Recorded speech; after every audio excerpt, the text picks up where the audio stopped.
श्री महाप्रज्ञ गुरुवे नमः। ओम श्री महाप्रज्ञ गुरुवे नमः। न्यायालय में केस चल रहा था। न्यायाधीश अपनी कुर्सी पर बैठे थे। अभियुक्त सामने खड़ी थी महिला। न्यायाधीश ने पूछा कि तुमने अपने पति के सिर पर चोट क्यों लगाई, कुर्सी की क्यों मारी? वह बोली, नहीं साहब, नहीं साहब, ये तो कुर्सी जाने में क्या बताऊं उसको, चोट लगी कुर्सी जाने। तो फिर पूछा न्यायाधीश ने कि तुम्हारा अपने पति पर आक्रमण करने की भावना थी, भाव था,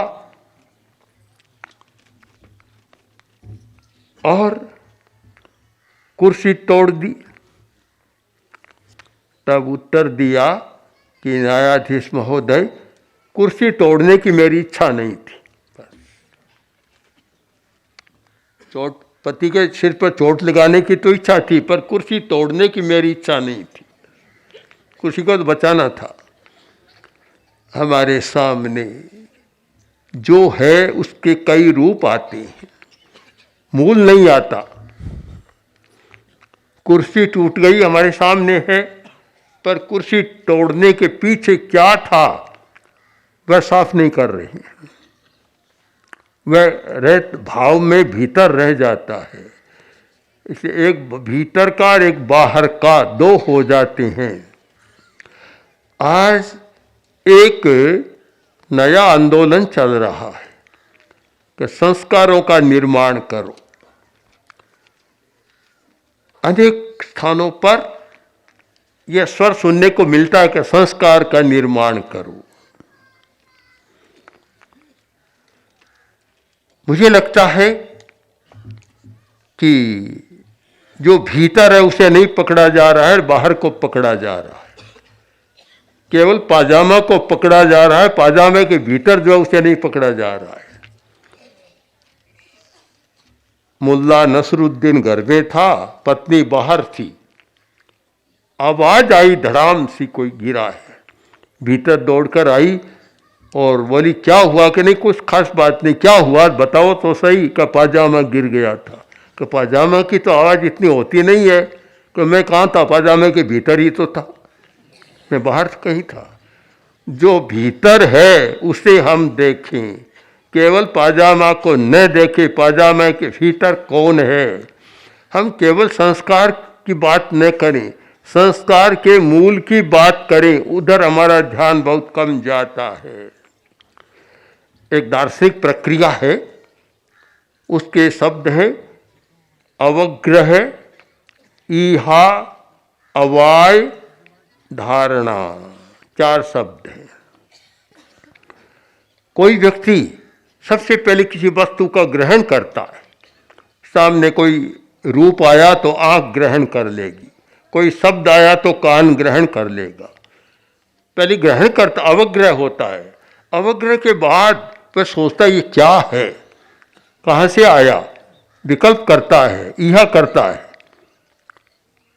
और ईहा के बाद निर्णय होता है कि यह रूप उसका है, यह शब्द उसका है। निर्णय के बाद चौथा तत्व है धारणा। वह दिमाग में जम जाती है बात। एक पहले इम्प्रेशन हुआ, अब वह स्थिर हो गया, वह धारणा। और धारणा हो गई कि यही है, और उसको मैंने दिमाग में बिठा लिया। और वह धारणा जब लंबे समय तक रहती है तब वह बनता है संस्कार, वासना, अभिच्युति। 3 शब्द है उसके लिए, वासना, अभिच्युति और संस्कार। धारणा के 3 नाम बन गए। वह हमारे दिमाग में स्थिर रहता है, वह संस्कार। अब संस्कार को बदलना है या संस्कार का निर्माण करना है। हम पूंछ को पकड़ रहे हैं, मूल को नहीं पकड़ रहे हैं। पहले मूल को पकड़ें। अगर संस्कार का निर्माण करना है, पुराने संस्कारों को बदलना है और नए संस्कारों का निर्माण करना है, तो पहले अवग्रह पर ध्यान दें। एक बच्चा 8 वर्ष का है, 10 वर्ष का, वो दिन में 2, 4, 5, 8 घंटा टीवी देखता है, रेडियो सुनता है और भी कुछ पढ़ता है, और उसमें हिंसा की बातें पढ़ता है, देखता है, मारकाट की बात देखता है, सेक्स की बातें आती है, देखता है।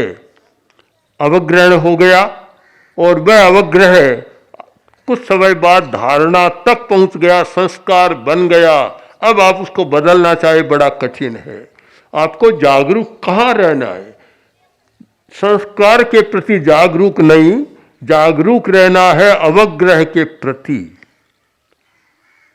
उसकी तो छूट है, बच्चे चाहे जो देख सकते हैं, बस बटन को दबाया, स्विच ऑन किया, सब कुछ देख लो भले ही। उसके प्रति हम जागरूक नहीं है।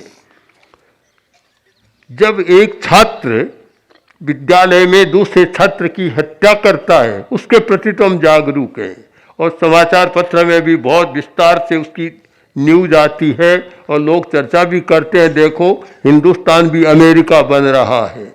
अमेरिका में तो ऐसा हुआ था, कई बार हो गया, और अब हिंदुस्तान में भी होने लगा है। अब हिंदुस्तान में भी कई बार हो गया इन दिनों में। उसके प्रति हमारी चिंता है।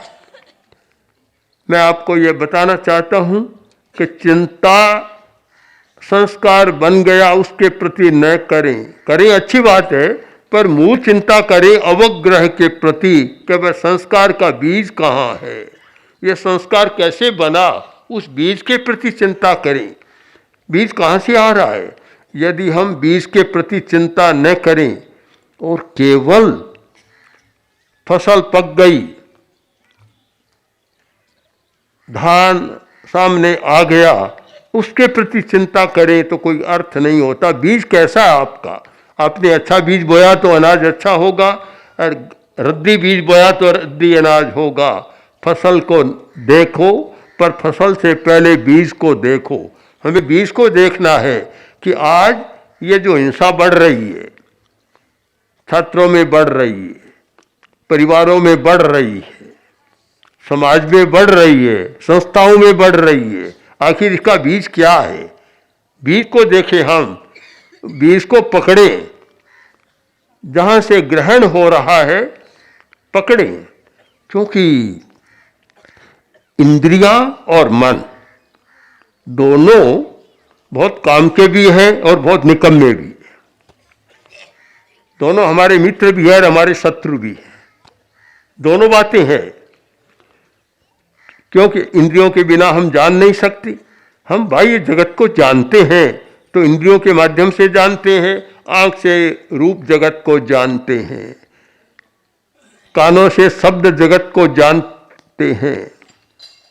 पांचों इंद्रियों के जो 5 जगत है, विषय हैं, उनको हम इंद्रियों के माध्यम से जानते हैं। और जो इंद्रियों से जानते हैं, उस पर फिर मन के द्वारा हम चिंतन करके उसको बहुत आगे बढ़ा देते हैं।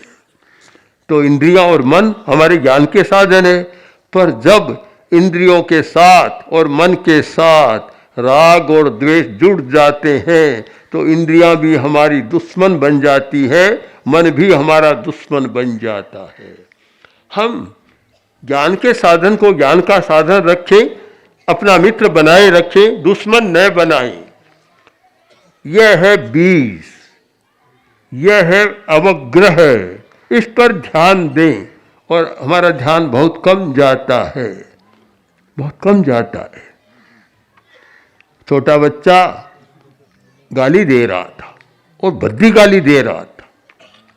तो किसी व्यक्ति ने पूछा कि शेठ जी, तुम्हारा बच्चा छोटा है और अभी बहुत रद्दी गाली, अश्लील गालियां दे रहा है।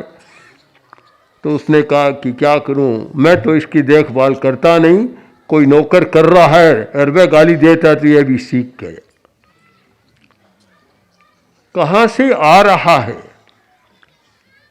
हम स्रोत को पकड़ें कि समस्या कहां से आ रही है, इंद्रियां और मन कहां से विकृत हो रहे हैं, इस बात को पकड़ें। हम अवग्रह के प्रति जागरूक बने तो हमारी चिंता सार्थक होगी, और केवल संस्कार के प्रति जागरूक बने तो चिंता शायद सार्थक नहीं होगी, क्योंकि जो पक चुका अब आप क्या करेंगे। राजस्थानी की कहावत है कि पक्के घड़े काना को नहीं चढ़े। घड़ा पक गया, अब काना कैसे लगेगा। जब तक कच्चा है, कुम्हार के हाथ में है और वह गला कर देगा उसका, पर पक गया फिर तो नहीं हो सकता, फिर तो टूट सकता है, लगता नहीं।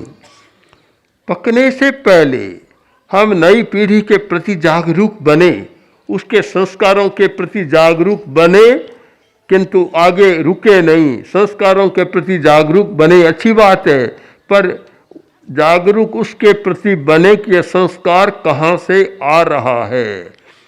आज हिंसा का संस्कार कहाँ से आ रहा है। कुछ वर्ष पहले की घटना है कि एक छात्र ने, अमेरिका की घटना है, विश्वविद्यालय के गुंबद पर खड़े होकर और 5-10 लोगों को गोलियों से भून डाला। जब न्यायालय में पूछा गया कि तुमने ऐसा क्यों किया, तो उसने उत्तर दिया कि मेरे मन में प्रसिद्ध होने की भावना जाग गई।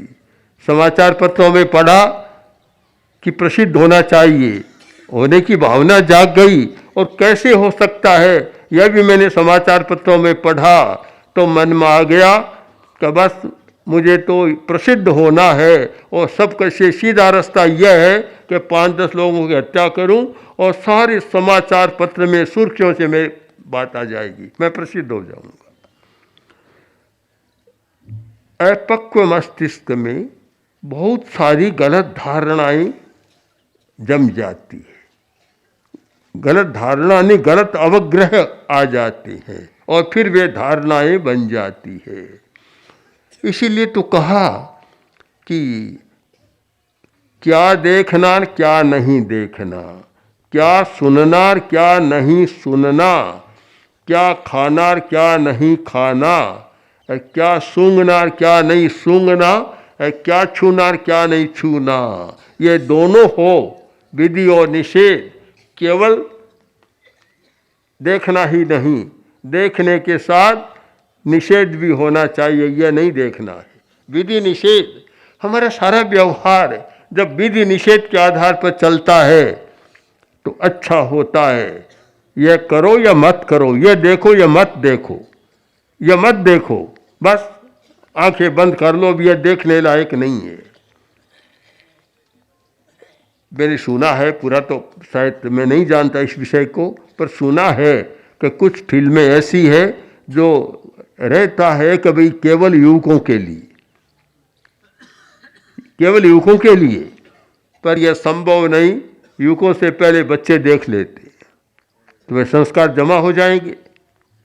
और आजकल तो कुछ ऐसा हो गया कि सारी सीमाएं टूट रही है, समाज की सीमाएं टूट रही है। लोग तो ये मानते हैं कि विज्ञान ने बहुत विकास किया। मैं तो अभी समझ नहीं सका कि इतना विकास क्यों कर रहे हैं, समाज को सुखी बनाने के लिए या दुखी बनाने के लिए। शायद वैज्ञानिकों के कुछ प्रयत्नों ने समाज को सुखी बनाया, सुविधाएं दी है। कि आज सिसोदा से आना था, कार बस थी तो इतने जल्दी आ गए। पैदल आज चलते तो कल शाम तक पता नहीं कब पहुंचते। तो समाज ने सुविधाएं दी है, सुख दिया है। गर्मी है तो पंखा चला लो, ठंडा रखना है तो फ्रीज रख लो, और ठंडा मकान बनाना है तो एसी लगा लो, ऐसी वैसी काफ़ी सुविधाएं दी है, सुख के साधन दिए हैं, किंतु साथ साथ यह भी स्वीकार करें कि कुछ खोजें ऐसी हुई है जो मनुष्य जाति के लिए सुख को नष्ट करने वाली और मनुष्य के प्राण का हरण करने वाली है। ऐसी खोजें भी हुई है। मैं शस्त्रों की बात छोड़ दूं, अणु अस्त्रों की बात छोड़ दूं, वे तो घातक है ही, किंतु इसके सिवाय भी कुछ ऐसी खोजें हैं कि जिनका कोई अर्थ नहीं है।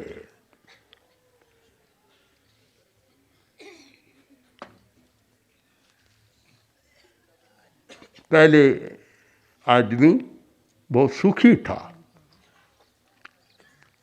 था, अपने गांव में रहता या आसपास की बात जानता, अपनी पंचायत की बात जानता, 10-20 किलोमीटर की बात जानता और दुनिया से कोई मतलब नहीं था। कहते हैं विकास हुआ है कि हम दुनिया भर की बात को जान लेते। अब विकास के साथ मतलब क्या हुआ कुछ समझ में नहीं आ रहा है। आज अगर इराक में लड़ाई होती है और हिंदुस्तान का आदमी, तो आदमी भावनाशील होता है, भावनाशील वह बन जाता है, बनता है, और अमुक मरा तो आत्महत्या भी कर लेता है। क्रिकेट मैच है, एक देश का जीता तो वहां तो हर्ष और पटाखे छोड़ते, जो हारा वहां के लोग आत्महत्या कर लेते। ये दूर संचार से हुआ क्या मुझे मालूम है, और मैंने स्वयं थोड़ा ये निकट से देखा है कि जब दूसरा महायुद्ध चल रहा था तो हमारे साधु भी थोड़े बंध गए थे। कुछ हिटलर का पक्ष लेते थे, कुछ चर्चिल का पक्ष लेते थे। कोई मतलब तो नहीं था हमारा, पर होता है भावना की बात। कुछ साधु ऐसा था, हिटलर जीतता तो थोड़ी प्रसन्नता आ जाती, और हिटलर हारता तब थोड़ी उदासी भी आ जाती। हम क्यों बनते हैं? ये साधन जिनकी उपयोगिता पर विचार करें तो शायद उपयोगिता कम होगी और अनुपयोगिता ज़्यादा होगी। आवश्यक नहीं, आवश्यकता तो आदमी शांति से सुख से जिए, शांति से रहे, सुख से जिए। कितना छोटा जीवन, 100 बरस का माना तो कितना छोटा है। समय के काल चक्र की विशालता को देखें, जहाँ अनंत काल है उसमें 100 वर्ष का अर्थ क्या है, 50 वर्ष का अर्थ क्या है। इतना छोटा जीवन, और वह भी शांति से नहीं जीता। मरते समय तक शांति नहीं रहती। एक कोई ऐसा आदमी था तो बहुत ज्यादा पंचायती में रहता, धन कमाना, लड़ाई झगड़ा करना कराना, इधर उधर कुछ करना, तोड़ भांज में ही रहता, रस आता था उसको। गांव में कोई साधु आए और लोगों ने कहा महाराज और तो सब ठीक है, आप हमारे इस एक आदमी को समझा दो तो गांव का कल्याण हो जाएगा। ऐसे आदमी आज भी हो सकते हैं। गांव में कुछ लोग ऐसे होते हैं कि 1-2 आदमी सुधर जाए तो गांव ही सुधर जाता है, पर समस्या रही है। साधु ने कहा कि भाई हम लोग आए हैं, कभी बातचीत करो, प्रवचन सुनो, चर्चा करो और शांति से जीने का मंत्र सीख लो।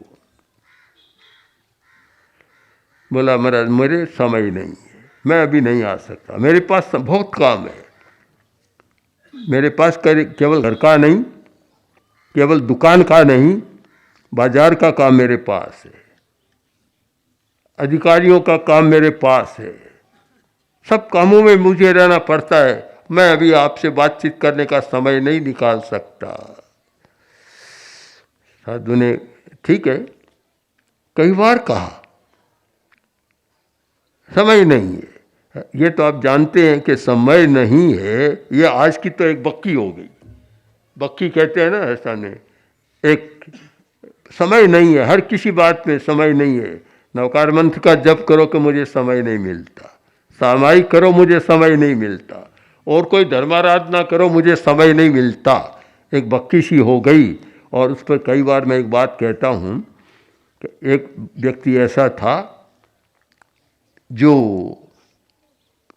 हर व्यक्ति सामने जाए कहता नहीं मैं बहुत बिजी हूँ, मेरे पास समय नहीं। घर आता पत्नी कुछ कहती कि नहीं मेरे पास समय नहीं, मैं बहुत बिजी हूँ। ये बिजी बिजी सुनते सुनते वर्ष बीत गए, 10 वर्ष बीत गए। पत्नी ने सोचा बड़ी समस्या है, क्या करूँ ये। एक दिन बहुत देरी से आया, 2 बजे आया। पत्नी बोली कि कितनी देर हो गई, रसोई बने अब आए हो, अब तो जल्दी भोजन कर लो। नहीं नहीं अभी मैं बहुत बिजी हूँ। पत्नी को गुस्सा आ गया। गुस्से में आकर और पत्नी बोली देखो एक बात मेरी सुन लेना।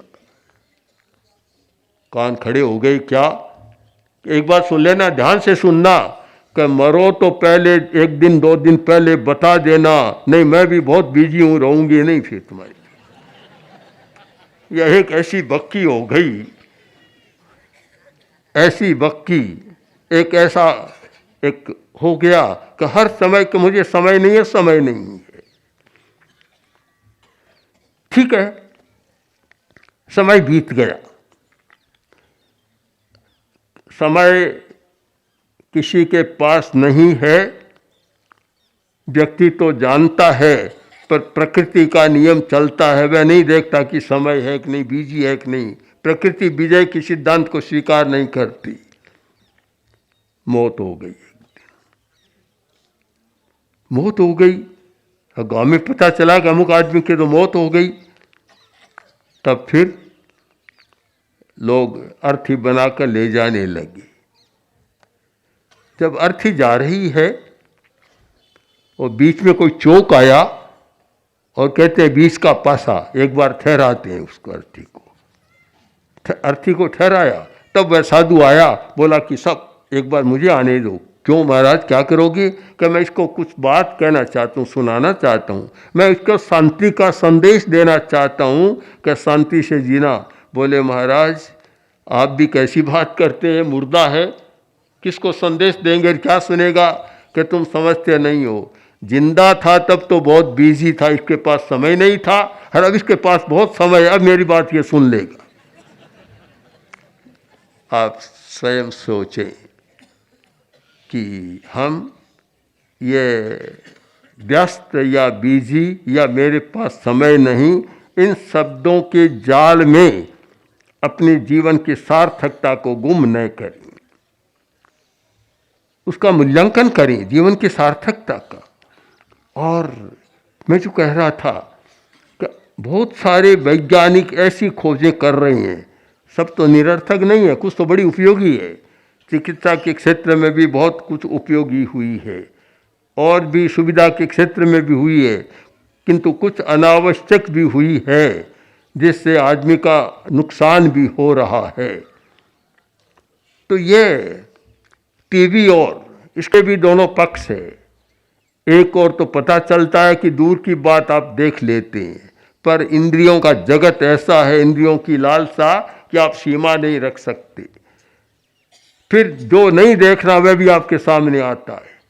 हमने अनेक बार ये मीडिया के लोगों से पूछा, टीवी वालों से पूछा कि आप ऐसी बातें हिंसा की, सेक्स की जनता के सामने क्यों रखते हैं जिससे जनता का नुकसान हो रहा है? बोले हम क्या करें, जनता का आकर्षण इसी में, वह होती है तो हमारा माल बिक जाता है, नहीं होती है तो कोई पूछता भी नहीं। इसका मतलब है कि इंद्रियों की आकांक्षा है, आसक्ति है, और उसको पोषण दें और पैसा कमाएं, ये चक्र चल रहा है। इससे कोई समाज का भला नहीं हो रहा है। अब संस्कारों का निर्माण हो नहीं सकता। अच्छे संस्कारों का निर्माण करना हो तो एक विधि अपनानी होगी। हम लोग मुंबई में थे, दूरदर्शन के डायरेक्टर हमारे पास आए मुंबई के, और बोले कि आपको हमारे कार्यालय में आना है। हम लोग कार्यालय में गए, बातचीत हुई, अच्छे आदमी और काफ़ी चिंतनशील, काफ़ी देर हमारी लंबी बात हुई। बातचीत के बाद मैंने कहा कि आप एक संतुलन बनाएं, नया प्रयोग करें, उन्होंने कहा क्या? ये तो मैं मानता हूँ कि आप ये अश्लील बातें, सेक्स की बातें, हिंसा की, मारकाट की बातें दिखाते हैं। बोले करे क्या, इसके बिना जनता का आकर्षण ही नहीं होता, कोई सुनता ही नहीं है। तो ठीक है, आप इसको एक बार बंद करने की बात न सोचे, एक संतुलन बनाएं। अगर एक हिंसा की बात दिखाएं तो दूसरा पक्ष अहिंसा की बात भी एक साथ में दिखा दे और यह बता दे कि हिंसा से कितना नुकसान होता है, तो दिमाग ठीक रहेगा, संतुलन बनेगा। और केवल हिंसा हिंसा परोसी जा रही है, केवल कामुकता और काम विलास, भोग विलास ही परोसा जा रहा है, तो एक छोटे बच्चे का दिमाग ऐसा बन जाएगा, फिर आप उसको संस्कारी बनाना चाहें, संभव नहीं, असंभव बात। हर माता पिता को भी सोचना है कि बच्चों पर पहले से ध्यान रखें। पहले तो खूब छूट दे देते हैं, लाड़ प्यार में छूट दे देते हैं और फिर नियंत्रण करना चाहते हैं, ये संभव नहीं होता। संस्कार का निर्माण प्रारंभ से करें और संस्कार को न पकड़ें, पहले अवग्रह को पकड़ें कि ये क्या ग्रहण कर रहा है, आंख से क्या देख रहा है, कान से क्या सुन रहा है, जीभ से क्या चख रहा है, उस पर ध्यान दें तो फिर संस्कार की बात आएगी। अब संस्कार तो पक गया, पक्का हो गया देखते देखते, और दिमाग के कोष्ठक ऐसे बन गए, पक्के हो गए, धारणा बन गई, वासना बन गई, संस्कार बन गया। अब आप उसको उखाड़ना चाहे, बहुत कठिन काम है, बहुत कठिन है। संस्कृत में एक बहुत सुंदर सूक्त आता है कि विष वृक्षोपि समृद्ध स्वयं छेत्तुम असंप्रतम। एक जहरीला वृक्ष स्वयं उगा लिया, बीज बोया, उगा लिया, पक्का हो गया, अब बढ़ गया, तना मोटा हो गया, अब उखाड़ना चाहे तो बड़ा कठिन काम होता है, स्वयं युक्त भी नहीं माना जाता कि अपने हाथ से तो बोया और अपने हाथ से उखाड़ रहा है।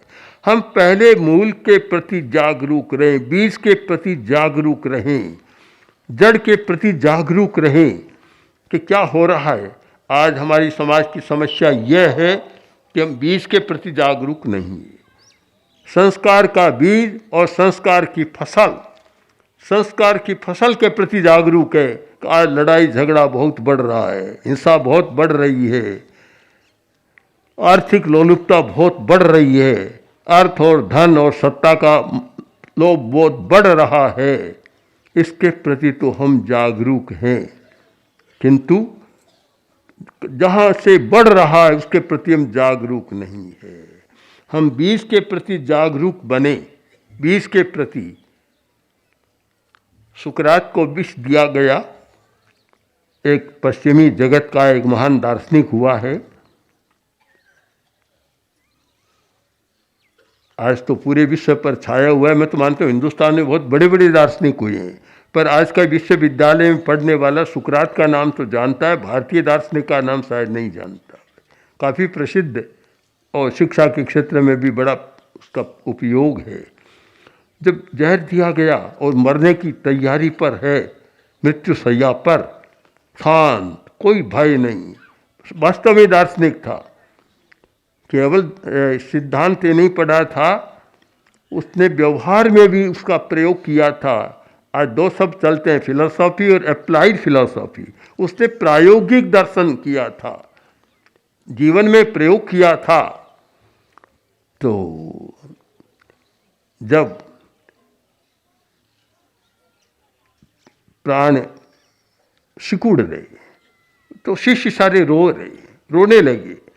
सुकरात ने कहा, भी क्यों रोते हो? तो आपकी यह दशा हो रही है कि चिंता मत करो, मैं पक्का गोला हूँ, पूरा निकल जाऊंगा, कोई दुख की बात नहीं होगी। एक सुंदर बात उन्होंने उदाहरण के रूप में कही कि नारियल जब कच्चा होता है, लोग पानी निकालते हैं, उस समय जो चिटक होती है इसकी चटकी, उसको तोड़ तोड़ कर ऐसे निकालना पड़ता है, इतनी जमी हुई रहती है छाल के साथ, उससे प्रयत्न करके तोड़ तोड़ निकालना पड़ता है, टुकड़े टुकड़े करके।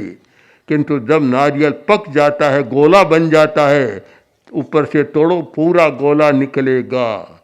जब तक आदमी शरीर के साथ चिपका हुआ रहता है तो वह कच्चा नारियल है कि तोड़ कर निकालना पड़ता है, किंतु जब वह पक्का हो जाता है, गोला बन जाता है और शरीर से अपना संबंध अलग कर लेता है, फिर कोई उसको कष्ट नहीं होता। तो मैं तो नारियल का पक्का गोला हूँ और मैंने शरीर से चेतना को अलग कर लिया है, इसलिए मुझे कोई कष्ट नहीं हो रहा है, तुम क्यों रो रहे हो।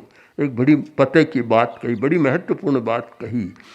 हम सदा शरीर के साथ ही न रहें, शरीर के साथ तो रहना पड़ता है, पर कच्चे नारियल की तरह न रहे, पक्के गोले की तरह हम शरीर के भीतर रहें पर शरीर के साथ न रहें। भीतर रहना एक बात, आप घर के भीतर रहते हैं पर घर के साथ तो नहीं होता कि जहाँ आप जाते हैं घर ही आपके साथ साथ चलता है, ऐसा तो नहीं होता। शरीर के भीतर रहें किंतु गोला बनकर रहें, नारियल का गोला बनकर रहें तो कोई कष्ट नहीं होता है। जो शरीर से चिपक कर रहता है, आसक्ति में शरीर को ही सब कुछ मानकर चलता है, तो फिर उसकी गति वही होती है कि टुकड़े टुकड़े कर उसे अलग करना पड़ता है। मैं मानता हूँ आज भी हमें सोचना है, अगर आपने धर्म के सार को समझना है और समझने का प्रयत्न किया है, कर रहे हैं, तो आपको इस पर विचार करना है कि हम शरीर में रहें किंतु शरीर से चिपक कर न रहें। यह है धर्म का सार। अगर पूछे कि धर्म का तत्व क्या है, धर्म का सार क्या है, कि धर्म का सार है आत्मा भिन्न शरीर भिन्न है। आत्मा भिन्न है और शरीर भिन्न है। हमें शरीर के भीतर रहना है पर पक्का गोला बनकर रहना है, जब चाहें तब शरीर को छोड़कर हम अलग हो जाएं, कोई चिंता न हो। अगर यह चेतना जाग जाए तो धार्मिक चेतना है और फिर वह व्यक्ति अच्छे संस्कार के साथ जीवन जिएगा। और जिसकी यह चेतना नहीं जागती उसके संस्कार फिर आसक्ति के संस्कार बनते हैं, मूर्छा के संस्कार बनते हैं, फिर वह अपराध, लड़ाई झगड़ा, ब्लैक मार्केटिंग, मिलावट आदि आदि सब कुछ करेगा, काला धोले का धंधा भी करेगा, लोगों को भी सताएगा, शोषण भी करेगा, क्रूर व्यवहार भी करेगा। क्यों करेगा? कि वह शरीर में रह रहा है, शरीर से अलग नहीं रह रहा है। जब हमारी चेतना शरीर से अलग रहती है तब कोई ऐसा काम नहीं कर सकता। वह है अहिंसा की चेतना। ओम श्री महाप्रज्ञ गुरवे नमः। ओम श्री महाप्रज्ञ गुरवे नमः।